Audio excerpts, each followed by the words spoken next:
बिस्मिल्लाहिर्रहमानिर्रहीम और अस्सलाम वालेकुम। जनवरी की 29 तारीख पाकिस्तान में पीर की सुबह आज अभी तक की इंपॉर्टेंट खबरें और उनके ऊपर मेरा तजिया आपके सामने हाजिर है। सबसे पहले रन डाउन खबर आपके सामने रखेंगे। लफाफा सहाफत के गद्दी नशीन हाजी मौलाना सलीम साफ़ी रहमतुल्लाह अलैह ने एक कॉलम लिखा है। कॉलम बहुत अहम इसलिए है कि उन्होंने उसमें क्लेम किया है कि वो आपसे हम कलाम करवा रहे हैं अपने कॉलम के थ्रू पाकिस्तान के आर्मी चीफ को। वो पाकिस्तान के आर्मी चीफ की बातें, पाकिस्तान के आर्मी चीफ के फरमुदात जो हैं वो आप तक पहुंचा रहे हैं। हमने जब उसको पढ़ा देखा तो हमें लगा कि उसमें बहुत सारे ऐसे मंदरजात हैं जिन पर बात होनी ज़रूरी है, जिनके ऊपर पॉलिटिकल कमेंट्री ज़रूरी है, सवालात और उनके जवाबात ज़रूरी हैं। वरना जो लफाफा सहाफ़त के अजीम गद्दी नशीन जनाब हाजी मौलाना सलीम साफ़ी रहमतुल्लाह अलैह हैं, वो तो रोज़ ही कुछ ना कुछ कहते रहते हैं, उनके ऊपर हम क्या बात करते। लेकिन अब वो आर्मी चीफ की ज़ुबान अपने कॉलम के अंदर बोल रहे हैं, कह रहे हैं कि आर्मी चीफ उनके थ्रू आपसे हम कलाम हो रहे हैं। मुझे इस बात का यकीन नहीं है। पहले लौंडा लपाड़ा जी ने ये एक आपको एक इंप्रेशन देने की कोशिश की थी कि उनकी आर्मी चीफ से मुलाकात हुई है। उसके बाद सलीम साफ़ी की। मैं ये नहीं मान सकता कि पाकिस्तान का इतना बड़ा इदारा, उसके आर्मी चीफ इस तरह के दो कंट्रोवर्शियल लोगों को जिनकी कोई क्रेडिबिलिटी नहीं है, उनके थ्रू पाकिस्तानी अवाम के साथ पैगाम रसानी करके अपनी क्रेडिबिलिटी के ऊपर जो है वो सवाल उठवाएंगे। मेरा नहीं ख्याल कि ऐसा हो सकता है, इसमें सच हो, लेकिन क्योंकि वो पब्लिकली क्लेम कर रहे हैं, कोई डिनाइल नहीं है, इसलिए इसके ऊपर बात करनी पड़ेगी। अब आते हैं खबरों की तफसील की तरफ, लेकिन उससे पहले मैं आपको याद करवाऊंगा कि पाकिस्तान तब बदलेगा जब आप बदलेंगे। अगर आपको लगता है कि हम सच फैलाते हैं, सच बोलते हैं, तो हमें सब्सक्राइब कीजिए और हमारी आवाज़ को मजबूत कीजिए। लेकिन अगर आपको लगता है कि हम झूठ फैलाते हैं तो अनसब्सक्राइब कीजिए और हमसे अपने आप को डिस्टेंस कीजिए। खबरों की तफसील की तरफ आते हैं। और जब मैं कहता हूं ये कि सच फैलाइए, तो आज हम इसीलिए हबीब अकरम की बात पर डिस्कशन करेंगे, क्योंकि हबीब अकरम सच बोलने वाले सहाफ़ी हैं, हम पे तनकीद भी करते हैं। हम चाहेंगे कि आप इस तरह के लोगों को सुने, एंडोर्स करें, जो कम अज़ कम अपना ज़मीर नहीं बेचे हुए सच बोल रहे हैं। पहली खबर की तरफ आते हैं जी। पहली खबर बहुत इंपॉर्टेंट है। मैंने जैसा आपको कहा कि लफाफा सहाफ़त के गद्दी नशीन हाजी मौलाना सलीम साफ़ी रहमतुल्लाह अलैह ने एक कॉलम लिखा है और उस कॉलम के अंदर उन्होंने असल में आर्मी चीफ़ को आपसे हम कलाम किया है। उन्होंने ये इंप्रेशन दिया है, क्लेम किया है कि ये आर्मी चीफ़ की बातचीत है जो वो आप तक पैगाम रसानी पहुँचा रहे हैं। मेरे लिए थोड़ी अचंभे की बात थी, क्योंकि इससे पहले लौंडा लपाड़ा जैसा एक ऐसा शख्स जिसकी कोई क्रेडिबिलिटी नहीं है, उसने ये इंप्रेशन दिया कि इदारे से उसकी मुलाकात हुई है। उसके बाद अब सलीम साफ़ी, मुझे समझ नहीं आ रही कि कौन एडवाइस कर रहा है ये, who is actually advising army chief to meet people with such a low credibility, or people with such a bias, or people with such a yellow journalistic ethics or practices. मेरी समझ से बाहर है कि who is advising army chief or Pakistani military institution to send their message or communicate with Pakistani public through these guys। लेकिन बहरहाल क्योंकि वो ये इंप्रेशन दे रहे हैं तो उसके ऊपर अब हम बातचीत करेंगे। पहली बात इसके अंदर जो की है उन्होंने, सलीम साफ़ी साहब ने क्लेम किया है कि आर्मी चीफ ने पहली बात ये की है कि कुरान ने एक दूसरे का मजाक उड़ाने से मना किया है। ये अकॉर्डिंग टू सलीम साफ़ी ये आर्मी चीफ कह रहे हैं, लेकिन सोशल मीडिया पर मजाक उड़ाया जाता है, गालियाँ दी जाती हैं। गीबत के बारे में अल्लाह ने फरमाया कि ये दूसरे इंसान का गोश्त खाने के मुतरादिफ है, लेकिन सोशल मीडिया पर दिन रात गीबत की जाती है। देखिए, मैं आपके सामने बसद एहतराम ये बात रखूँगा कि सोशल मीडिया हो या कोई भी मीडियम हो, वो आप पे डिपेंड करता है आप उसका इस्तेमाल क्या करते हैं। मसलन छुरी है, उससे आप खरबूजा काट सकते हैं, उससे आप किसी के पेट में भी मार सकते हैं। उस छुरी से आप सर्जरी करके किसी की जान बचा सकते हैं, और आप किसी से पैसे लूटने के लिए उसी छुरी को किसी के गले पर रख कर आप उसकी जान ले सकते हैं। उसी छुरी से किसी का बच्चा रख कर अगवा कर सकते हैं। उसी छुरी से आप किसी खातून को बेआबरू कर सकते हैं उसी छुरी का इस्तेमाल करके। मतलब कि कोई गुनाह भी कर सकते हैं, कोई सवाब भी कर सकते हैं। इसी तरह से, क्योंकि मिलिट्री से रिलेटेड बातें हो रही हैं, बंदूक होती है एक मुहाफ़िज़ के हाथ में, उस बंदूक के अंदर गोली पड़ती है। अगर वो बंदूक गोली समेत सीधी हो जाए दुश्मन की तरफ और पाकिस्तान पर उठने वाली आंख की तरफ वो गोली सीधी हो, तो बंदूक और गोली जो है वो बेहतरीन काम कर रही है। और बंदूक पकड़ने वाला और गोली चलाने वाला और इवन गोली सीने पे खाने वाला जो है वो पाकिस्तानी कौम का जो है वो मुहाफ़िज़ होता है, उस पर फ़ख्र होता है, माएँ अपने बेटों को वार देती हैं, माएँ अपने बेटे कुर्बान कर देती हैं। ये इतना अजीम काम है। हमारी फ़ौज के लोग जो शहीद होते हैं उनका कर्ज हम कभी चुका ही नहीं सकते। वो हमारा सबसे मुतबर तरीन चेहरा है, वो सबसे हमारा मैं ये कहूँगा कि हमारा सबसे रोशन चेहरा वो लोग हैं। उनके ख़ानदानों के, उनके हम सारी ज़िंदगी के लिए कर्जदार हैं। लेकिन बहुत सारे डाकू भी बंदूकें उठाते हैं, बहुत सारे डाकू पुलिस मुकाबले करते हैं, बहुत सारे लोग लोगों के घरों में बंदूक उठा के घुस जाते हैं, अपने ही लोगों के ऊपर वो डाकू बंदूकें तान देते हैं, जेवर लूटते हैं, इज्जतें लूटते हैं, लोगों को हरासा करते हैं।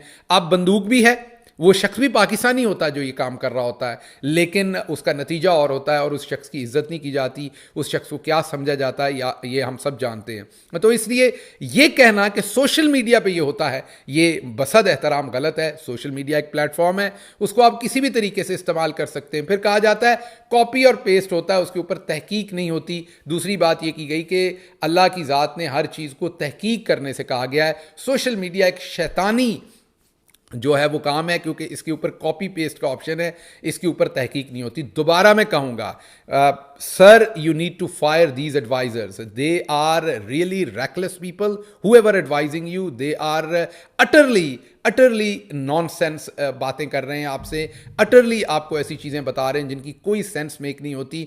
अब ये जिसने बताया, फॉर एग्जांपल एक बहुत बड़ा रिसर्चर है हार्वर्ड यूनिवर्सिटी में या कहीं पे भी, वो अपनी रिसर्च सोशल मीडिया से शेयर करता है, तो वो भी कॉपी पेस्ट करता है, लेकिन पहले वो कंटेंट क्रिएट करता है फिर कॉपी पेस्ट करता है। सर अगर वो कॉपी पेस्ट आपका अपना कंटेंट है, क्रिएटेड है, तो आप जाहिर बात है उससे फ़ायदा उठाएंगे। लेकिन अगर आप बहतानबाजी करेंगे तो फिर जाहिर बात है जिस तरीके से इमरान खान के ऊपर बहतानबाजी करवाई जाती है, टिक्कर दे दिए जाते हैं, अब इमरान खान ने बग़ैर इद्दत के निकाह कर लिया, अब जना कर लिया, अब ये कर लिया, तो ये जो कॉपी पेस्ट लोग करवा रहे हैं, बिल्कुल आप दुरुस्त कह रहे हैं, ये लोग शैतानी काम करते हैं, जिन लोगों की ज़िंदगियाँ ख़राब की जाती हैं इस तरीके से। लेकिन ये मैं दोबारा एग्जाम्पल दूंगा, माजरत के साथ प्रोफेसर हूँ इसलिए एग्जाम्पल्स देने की आदत है, कि अगर आप अपनी तहकीक करें, पहले किसी को, अदालतें हैं ना, अदालतों की बात कर लेते हैं, अदालतें इंसाफ फराहम करती हैं, इंसाफ करने की जगह होती है, इसलिए उनका एहतराम किया जाता है। आइन में जजेस का, अदालतों का बहुत एहतराम है। लेकिन जब अदालतें इंसाफ देने की बजाय गरीबों की हक शिकनी करती हैं, नाइंसाफ़ी करती हैं, वहाँ नवाज शरीफ जैसे लाडलों को हर तरह से प्रिविलेज मिलती है, वहाँ पर उनके गुनाहों को धोया जाता है, गरीबों को साइकिल चोरी में 5-5, 10-10 साल जेल कर दी जाती है और इनको 1100 अरब रुपए की चोरी माफ़ कर दी जाती है, तो होती तो वही अदालत है, लेकिन उसके बाद लोग उसका एहतराम नहीं कर सकते। अदालत में भी तहकीक होनी होती है, जिरा होनी होती है, मुकदमे की सज़ा सुनाई जानी होती है, उन्होंने वहाँ भी क्रॉस क्वेश्चनिंग होनी होती है, वहाँ भी एविडेंस को परखा जाना होता है। ये तमाम बातें हजूर वाला अदालत के अंदर होती हैं। लेकिन जब नवाज शरीफ को छोड़ना होता है तो तब भी ये तमाम बातें होती हैं, लेकिन इंटेंशन कुछ और होती है, पीछे मैकेनिज्म कुछ और होता है। तो अदालत अच्छी या बुरी नहीं होती, उसमें बैठा जज, उसके पीछे बैठे हुए जो उसके मोहरे हिलाते हैं, जो उसकी डोरें हिलाते हैं, वो लोग अच्छे या बुरे होते हैं, इंटेंशंस अच्छी या बुरी होती हैं। अदालत को, कवानीन को बुरा और अच्छा नहीं कहा जा सकता। इसी तरह सोशल मीडिया को हजूर वाला अच्छा और बुरा नहीं कहा जा सकता, बंदूक को अच्छा और बुरा नहीं कहा जा सकता, फाइटर प्लेन को अच्छा और बुरा नहीं कहा जा सकता, मिसाइल को अच्छा और बुरा नहीं कहा जा सकता, इवन एटम बम को अच्छा और बुरा नहीं कहा जा सकता।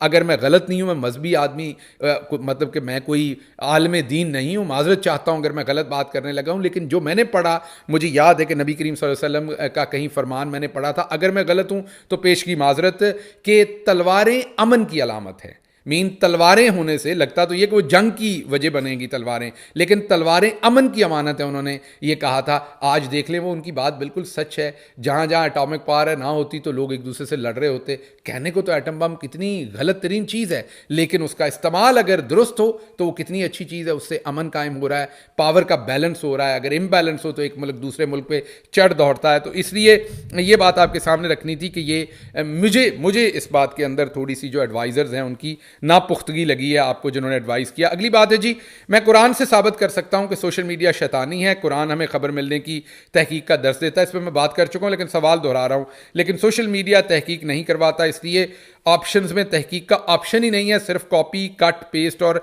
फॉरवर्ड के ऑप्शन है, ऐसा नहीं है सर। बिल्कुल हमें जब कोई मैसेज आता है, फॉर एग्जांपल व्हाट्सएप पे आता है, बिल्कुल हम कॉपी पेस्ट नहीं करते। हाँ, मेरे गांव का जो फीका मोची है वो शायद करता हो, लेकिन आम पढ़े लिखे लोग जो हैं या इवन कम पढ़े लिखे लोग भी पहले तहकीक करते हैं कि यार ये खबर दुरुस्त है या नहीं है, या अगले से सवाल पूछते हैं। और दूसरी बात ये कि सोशल मीडिया ही है जो 15 मिनट के अंदर बता देता है कि ये खबर दुरुस्त नहीं, ये सही है। तो हर चीज़ के फ़ायदे और नुकसान। इसको एक और एग्जांपल दे देता हूँ, जैसे तांगे के ऊपर हम चलते थे तो सारी बात उसकी स्पीड कम होती थी, तो फिर सफ़र भी तय नहीं होते थे तांगे और घोड़े के ऊपर।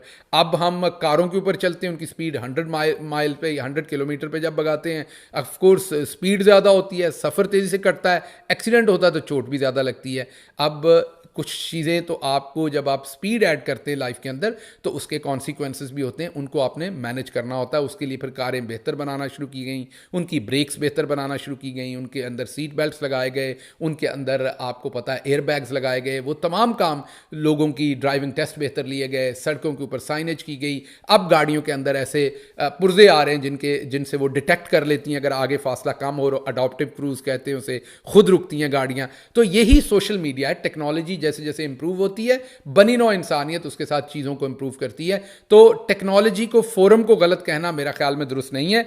असल बात यह है कि क्या हम उसके लिए रेडी हैं। अगली बात आर्मी चीफ कर रहे हैं बकौल सलीम साफ़ी साहब के कि ज़हनी इंतशार और इश्ताल सोशल मीडिया पैदा करता है, इसलिए मैं इसे सोशल मीडिया नहीं बल्कि शैतानी मीडिया कहता हूँ। मेरे ख्याल में सर आपको ऐसा बिल्कुल नहीं कहना चाहिए। गामदी साहब भी इसी सोशल मीडिया को इस्तेमाल करते हैं, बहुत सारे, नुमान साहब हैं बहुत बड़े आलम दीन हैं, और बहुत सारे लोगों को मैं जानता हूँ। इसी मीडिया के थ्रू लोग आयतल कुर्सी, मसलन मुझे आयतल कुर्सी ज़ुबानी याद नहीं है, पूरी की पूरी गलती कर जाता हूँ कई दफ़ा पढ़ते हुए, तो मैं सोशल मीडिया से पढ़ता हूँ, सुनता हूँ जब मुझे ज़रूरत होती है पढ़ने की। जब मैंने किसी गासिब से अपनी जान को अमान लेना हो, या मैंने किसी आयत करीमा का तर्जमा या उसकी बेहतर अंडरस्टैंडिंग देखनी हो, इसी सोशल मीडिया को इस्तेमाल करते हैं। बहुत सारी हमारी माएँ, खालाएँ, मासियाँ जो घरों में बैठी हैं, वो यूट्यूब पे सारा दिन कुरान सुनती हैं, तर्जमा सुनती हैं, किरत सुनती हैं, ऐसे ऐसे आलम दीन की जो ऐसे ऐसे जो मुअज़्ज़िन हैं उनकी अज़ानें सुनती हैं, जो शायद पहले हमारी एक्सेस में नहीं थी। तो ये एक प्लेटफॉर्म है, उसका अच्छा इस्तेमाल भी हो सकता है, शैतानी इस्तेमाल भी हो सकता है। जैसा मैंने कहा कि इमरान खान के ख़िलाफ़ इद्दत में निकाह, जना, ये कर दिया, वो कर दिया, इस तरह की, जैसे मेरे बारे में खबरें फैलाई जिन मैंने इमरान खान के ख़िलाफ़ बयान दे दिया, वीडियो रिकॉर्ड हो गई, ये हो गया, वो हो गया, सोशल मीडिया पे फैलाया जाता था। It all depends who is doing with what intention. Social media का कसूर इसमें नहीं है। दरअसल इस वक्त पाकिस्तान, अगली बात उन्होंने की, दरअसल इस वक्त पाकिस्तान एक जनरेशन से दूसरी जनरेशन के हाथ में जा रहा है और दुश्मन चाहता है कि इस ट्रांजिशन में खलल डाले। बहुत ही आपने उम्दा बात की, ये मेरे दिल की बात की, इसमें कोई शक नहीं कि पाकिस्तान एक जनरेशन से दूसरी जनरेशन को हैंड ओवर हो रहा है और इसमें दुश्मन चाहता है कि इसमें खलल डाला जाए। खलल कौन डाल रहा है पाकिस्तान के अंदर इस टाइम? आपके सामने जो इस टाइम अगर 12 करोड़ वोटर हैं तो उस 12 करोड़ में 6 करोड़ वोटर जो है वो 35 से कम उम्र का है, 9 करोड़ वोटर जो है वो 45 साल से कम उम्र का है। ये 12 करोड़ वोटर की मैं बात कर रहा हूँ। 12 साढ़े 12 करोड़ में से जो 9 करोड़ वोटर है आपका, पौने 9 करोड़, वो 45 साल से छोटा है। 6 करोड़ वोटर जो है वो 35 साल से छोटा है और 3 करोड़ वोटर जो है वो 25 साल से छोटा है। तो इस तरह की जो जनरेशन है उसके साथ ये जो हो रहा है कि वो ट्वीट करते हैं उनको उठा लिया जाता है, वो अपना एक्सप्रेशन करते हैं उनको उठा लिया जाता है। एजुकेशन के हालात बदतर कर दिए गए। पाकिस्तान में डॉलर जिस तरीके से अप्रीशिएट हुआ, रुपी डेप्रीशिएट हुआ, लोगों की प्रॉपर्टीज़, लोगों का सब कुछ तबाह हो गया। रोज़ इंटरनेट बंद करके फ़ॉरेन कंपनीज़ को भगाया जाता है। नौजवानों की जो नौकरियां लगी हुई हैं वो ख़त्म हो रही हैं और नौजवानों को नंगा करके मारा जाता है, उनके घर वालों को उठा लिया जाता है, उनके एक ट्वीट कर देने से उनको उठाकर बदतरीन तशद्दुद किया जाता है, उनसे बयान लिए जाते हैं कि आप आज के बाद ये काम नहीं करेंगे। मुहिब्बे वतन पाकिस्तानी जिनको नाज है अपने अदारों पर, अपने ऊपर, उनको सिर्फ एक ट्वीट करने पर, किसी पर जरा सी तनकीद करने पर उनको ऐसे साबित कर दिया जाता है कि वो पाकिस्तान के खिलाफ हैं। हजूर, ये वो इंतशार है जो फैलाया जा रहा है, ये ज़हनी इंतशार है, इश्तिआल है, ये वो नाउमीदी है, ये वो जो सोशल कॉन्ट्रैक्ट होता है रियासत का और उसके शहरियों का, ये उसको तोड़ने की कोशिशें हैं। इन लोगों को सजाएं मिलनी चाहिए। इसमें गरीब सोशल मीडिया का कोई कसूर नहीं है, कसूर हमारा है। आईने पाकिस्तान पाकिस्तान 973 में एक किताब लिखी गई थी, उस आइन के अंदर से बहुत सारी चीज़ें मिसयूज़ की जाती हैं, कई दफ़ा ठीक यूज़ की जाती हैं। पाकिस्तान पीनल कोड पीपीसी बहुत अच्छी नीयत के साथ बना हुआ पीनल कोड है, अदालतों के अंदर रोज़ उसे अब्यूज़ किया जाता है, रोज़ गरीब को पीपीसी के तहत गलत सजाएं दी जाती हैं, रोज़ लोगों को इंसाफ से दूर किया जाता है, उनका हक मारा जाता है। पीपीसी का कसूर नहीं है, उसी पीपीसी से रलते मिलते मिलते जुलते कवानीन बरतानिया के अंदर है, वहाँ पर यह नाइंसाफ़ी नहीं होती, हमारे यहाँ दड़ंगे के साथ होती है। तो कसूर पीपीसी का नहीं है, कसूर बगावत और गद्दारी की दफात का नहीं है। 121 ए, 124 ए, 131, 154 ए, ये इस काम के लिए थोड़ी बनी थी जिस काम के लिए अब चौधरी निज़ामुद्दीन हमारे ऊपर लगवा देता है। मुहिब्बे वतन पाकिस्तानियों को गद्दार कह के खड़ा कर देते हैं, नौजवानों को आप गद्दार कह के मुल्क के साथ मुतनफ़र करवाने की कोशिशें करवाई जाती हैं। तो मुझे ये बताइए कि इश्तिआल कौन फैला रहा है, इसका फैसला करना पड़ना है हमें सर। फिर अगली बात है कि जिन लोगों ने सोशल मीडिया तख्लीक किया उनके यहाँ इसके बेदरेग इस्तेमाल की इजाज़त नहीं दी जाती। दुरुस्त कहा आपने। अमेरिका में आप ट्विटर पर लोगों की इज्जतों को नहीं उछाल सकते, लेकिन हमारे यहाँ जिसके जो जी में आए सोशल मीडिया पर फेंक देता है, यही वजह है कि हम जवाल का शिकार हैं। बिल्कुल आपने सर दुरुस्त कहा, हमारे यहाँ कोई अकाउंटेबिलिटी नहीं, ये बात आपकी दुरुस्त है, मैं अग्री करता हूँ और कुछ गुजारिशात आपके सामने रखता हूँ। बिल्कुल अमेरिका के अंदर कोई जियो टीवी नहीं है जो इद्दत और निकाह के बारे में जाली खबरें जारी करे। अमेरिका में कोई ऐसा नहीं है मीडिया जो कहे कि पाकिस्तान तहरीक इंसाफ का जो है वो इंडिया के साथ रिलेशनशिप है। अमेरिका में कोई ऐसा सीन नहीं है कि 9 मई का एक वाकया हो और 24 घंटे के अंदर अंदर 10,000 लोगों को उठा लिया जाए और पाकिस्तान तहरीक इंसाफ पर डाल दिया जाए और कोई वहां पर तहकीक भी ना हो और लपेट दिया जाए मास्टरमाइंड के तौर पर। अमेरिका के अंदर उनकी भी पार्लियामेंट के ऊपर हमला हुआ था, उस बात को 2 साल 3 साल से ज़्यादा हो गए। ट्रंप अभी तक ना गिरेबान से पकड़ा गया, ना वहां वकला को मारा गया, ना अदालत के अंदर शीशे तोड़े गए, ना गिरेबान से पकड़ के घसीटते हुए उसे किसी जेल के अंदर डाला गया। सर अमेरिका के अंदर जो है वो कवानीन है, आप बिल्कुल दुरुस्त आपने फरमाया। इसी तरीके से अमेरिका में अगर आप रियासत पर तनकीद करते हैं, मसलन आप अमेरिकी सदर पर तनकीद करते हैं, आप अमेरिकी आर्मी चीफ पर तनकीद करते हैं, आप अमेरिकी पेंटागन पर तनकीद करते हैं। मसलन अगर अमेरिका में मैं आज ये ट्वीट करूं कि अमेरिका की जो फ़ौज है वो बहुत जालिम फ़ौज है और वो अपने मुल्क के शहरियों का माल जो है वो गलत तरीके से इस्तेमाल कर रही है, सर यकीन कीजिए मुझे कोई नहीं उठाएगा, मुझे कोई नंगा नहीं करेगा, मुझे कोई उल्टा करके नहीं मारेगा। यकीन कीजिए मुझे कोई गद्दार नहीं कहेगा, मुझे कोई बागी नहीं कहेगा अमेरिका के अंदर। हालांकि मैं अमेरिकी शहरी नहीं हूं, मेरे पास सिर्फ ग्रीन कार्ड है, मेरे बुनियादी हकूक का यहां तहफ़्फ़ुज़ किया जाएगा उसके बावजूद। सर अमेरिका के अंदर अगर मैं ट्वीट करता हूं कि बाइडन जो है वो बिल्कुल बहुत ही स्टूपिड आदमी है, उसकी पॉलिसीज़ बिल्कुल स्टूपिड है, वो इस काबिल ही नहीं है कि वो बन सके अमेरिका का सदर, सर मुझे कोई नहीं उठाएगा, कोई मेरा कारोबार बंद नहीं करेगा, कोई मेरे ऊपर सख्तियां नहीं करेगा। सर अगर मैं कोई और ट्वीट किसी और इदारे के बारे में भी कर दूं, मैं गायब नहीं कर दिया जाऊंगा। हाँ ये बात दुरुस्त है, मैं किसी पे बहतान नहीं लगा सकता, मीन हद के इज्जत के कवानीन हैं, वो बरतानिया में भी हैं, अमेरिका में भी हैं, वो बहुत सारे मुल्कों में हैं, हमारे नहीं है। जैसे इमरान खान के ऊपर बहतान लगा दिया जाता है, हर दूसरे दिन बहतान लगा दिया जाता है, लेकिन उसका कोई जवाब नहीं देता। जैसे मेरे बारे में मैंने अभी आपकी खिदमत में अर्ज किया कि पाकिस्तान का सबसे बड़ा अखबार जंग अखबार है, उसने क्लेम कर दिया था कि मैंने इमरान खान के खिलाफ बयान दे दिया, जो बयान अभी तक कोई बयान ना किसी के सामने आया ना मैंने कभी दिया था, वो बहतानबाजी है। और बहुत सारे बहतान लगा दिए जाते हैं लोगों के ऊपर, आपके ऊपर भी सर लगाते होंगे लोग सोशल मीडिया के ऊपर, उसके लिए कवानीन होने चाहिए, उनके मुताबिक कार्रवाई होनी चाहिए। कोई आप पर बहतान लगाए, किसी पर भी लगाए, उसको ये हक नहीं पहुंचता, बिल्कुल उसके ऊपर कार्रवाई होनी चाहिए। उसके बाद अगली बात की गई कि सियासतदान, मैं DGI रहा हूं, मुझे पता है सियासतदान अच्छे भी होते हैं बुरे भी होते हैं। सर यही हम सोचते हैं कि आपको बहुत पता होगा, आपको तो सारी अंदर की बात पता होगी, किसने करप्शन की। फॉर एग्जांपल मैं 4 साल हुकूमत में रहा हूं, सर आपको सारा पता होगा मैंने कितनी करप्शन की। अगर मैंने कोई एक पैसे की भी कहीं करप्शन की, अपने किसी दोस्त अहबाब किसी को फ़ायदा दिया है, सर आपको वो सामने रखना चाहिए। अगर आप वो नहीं रखेंगे सामने सर, तो आप पाकिस्तान के साथ भला नहीं कर रहे, पाकिस्तानी कौम के साथ भला नहीं कर रहे। जितने गंदे परगंदे लोग हैं वो भले पाकिस्तान तहरीक इंसाफ में क्यों नहीं है, उनका कच्चा चट्ठा आपको ये नहीं कहना चाहिए हमारे पास फाइलें, हमें पता है ये बड़े बुरे लोग हैं। नहीं सर, बराह रास्त टेलीविजन के ऊपर उनकी वो तमाम चीजें चलानी चाहिए। अगर उन्होंने अब अगर किसी ने कोई शराब का ग्लास पी लिया है सर, तो बिल्कुल अल्लाह को उसने जवाब देना होगा, देगा वो, और ये बुरी बात है। लेकिन ये कौमी मसला नहीं है। अगर किसी शख्स ने, वो भले नून लीग से है, कहीं से भी है, किसी शख्स के किसी खातून के साथ ताल्लुकात है, वो नून का है, किसी का भी है, वहाँ बेडरूम के अंदर कैमरा लगा के उसकी सेक्स वीडियो बनाना, ये मसला नहीं है। मसला ये कि क्या उसने अपने ओहदे को गलत इस्तेमाल किया है, क्या उसने टैक्स पेयर की मनी को गलत इस्तेमाल किया है, क्या उसने बदनयानती किया नेशनल लेवल के ऊपर। अगर उसने ये किया है तो वो उसको लाइव कौम के सामने रखना चाहिए इन गुनाहों को। लेकिन सर हम फिर ये देखते हैं कि सब कुछ जानते बूझते इस टाइम नवाज शरीफ इस कौम के ऊपर मुसल्लत हो रहा है। आप कह रहे हैं सियासतदान अच्छे भी होते हैं, बुरे भी होते हैं, हम आपकी बात मान लेते हैं, नून लीग में कोई अच्छे लोग भी होंगे, वो क्यों नहीं आगे आ रहे। ये नवाज शरीफ जिसको हमें हमारे सबसे बड़े इदारे ने 3 दफा पहले बताया कि ये मुल्क तोड़ना चाहता है, ये चोर है, या फिर अदारा उस टाइम हमें गलत बता रहा था या आज गलत बता रहा है। अगर उस टाइम गलत बता रहा था तो किसी की अकाउंटेबिलिटी होगी, किसी को सजा मिलेगी वो बात हमें गलत बताने में और हमें गलत राह पे चढ़ा देने में। तो इसके ऊपर भी हमें सोचना पड़ेगा सर। फिर अतार चढ़ाओ जिंदगी की अलामत है। मुसलमान पर जब सख्ती आती है तो वो सब्र करता है और जब आजमाइश आती है तो वह शुक्र करता है। सर आपने बिल्कुल दुरुस्त फरमाया। जब मैं इमरान खान को देखता हूं तो मुझे वो यही करता हुआ नजर आ रहा है। मुसीबत आई हुई है, शुक्र अदा करता है, कुरान पाक पढ़ रहा है, उसकी आयात पढ़ रहा है। बिल्कुल उनके अंदर भी खामियां होंगी, कोताहियां होंगी, गलतियां होंगी, इंसान हैं, उन्होंने भी गुनाह किए होंगे, अल्लाह उन गुनाहों को माफ़ करे और अल्लाह उनके जो किए हुए सवाब के काम हैं उन्हें कबूल करे। लेकिन मुझे लग रहा है कि बहुत सारे पाकिस्तानी ये करते होंगे, मैं ये नहीं कह रहा सिर्फ इमरान खान, लेकिन मुझे वो भी करते नजर आते हैं। फिर कुरान में आता है, ए ईमान वालों, मर्द दूसरे मर्दों पर ना हंसें और हो सकता है वो इन हंसने वालों से बेहतर हों। औरतें दूसरी औरतों पर ना हंसें, हो सकता है वो इन हंसने वालों से बेहतर हों।